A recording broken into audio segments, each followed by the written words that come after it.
зборував со бројки, дали јас си верувам на себе или не, оставете, не ме анализирајте мене. Вие треба да се грижите за тие граѓани што вас ви изгласале, вие сте на власт и вие треба да се грижите за тоа. 0 денари за итната медицинска помош, 0 денари. А да не збориме за платата од 12.000 денари за административните работници во здравството и за возачите на итната медицинска помош. Ова ли е општество еднакво за сите? Вие го промовиравте на големи врати. Вие начнавте неколку теми и јас ќе морам да одговорам на темите. Спомнавте образование. Во делот на образование, пошто така го најави буџетот министерката дека се вложува во човечки капитал, во делот на образование скоро секаде имате кратење. Единствено само во Универзитетот Свети Кирил и Методи имате зголемување, имате кратење од ученичкиот стандард за 34%, во студентскиот стандард за 21%, немате средства за изградба, реконструкција на училишта, имате за спортски сали, тоа доблесно е да се признае, да. Во делот на науката, она што исто беше ваше ветување во предизборната програма, дека што некаде повеќе од 30 универзитетски професори се потпишаа и кажаа, ве молиме, нема никакви реформи да има понатаму, доколку продолжите со намалување на средствата за науката за 17%, што вие како партија, како владина програма имавте дека прво со доаѓањето ваше на власт, континуирано во науката ќе вложувате.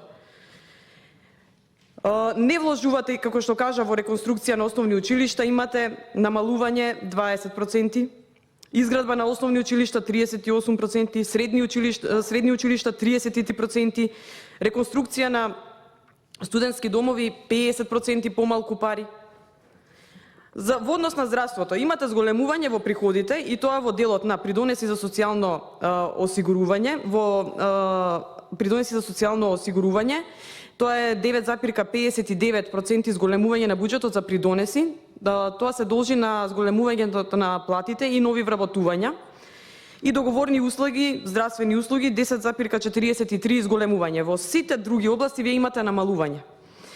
Во делот за изградба на нов клинички центар во Скопје и во Штип, пола милиарда евра, а ви кажа претходно колегата Ванковер дека истиот таков изграден во Виена чинеше 250 милиони евра. И тоа се планирани средства од заеми за изградба на нов клинички центар без при тоа да имаат подпишано било каков договор за заем на некоја институција. Средствата од заем за 2020 година изнесуваат 732 милиони денари, а во 2021 3,7 милиарди денари и во 2022 3,1 милиарди денари. Имате намалување во реконструкција и доградба на објектите на јавните здравствени установи и тука ќе ви поставам прашање дали вие сте ги посетиле од Газибаба, пошто е регионален здравствен центар за Петровец, Илинден, амбулантите натаму, дали сте ги посетиле тие здравствени домови да видите во каква состојба сте, а намалувате средства во буџетот. За превенција од кардиоваскуларни имате намалување од 10 милиони денари. За програма за рана детекција на малигни заболувања имате намалувања. Знаете што, зборувате за јавниот долг, а јавниот долг вртоглаво расте откако сте вие на власт. И сега сакам да ви предочам нешто во однос на јавниот долг. За оваа година негде ќе плати државата 100 милиони денари камата од вашето задолжување и од вашето прекумерно задолжување ќе плаќаат идните генерации.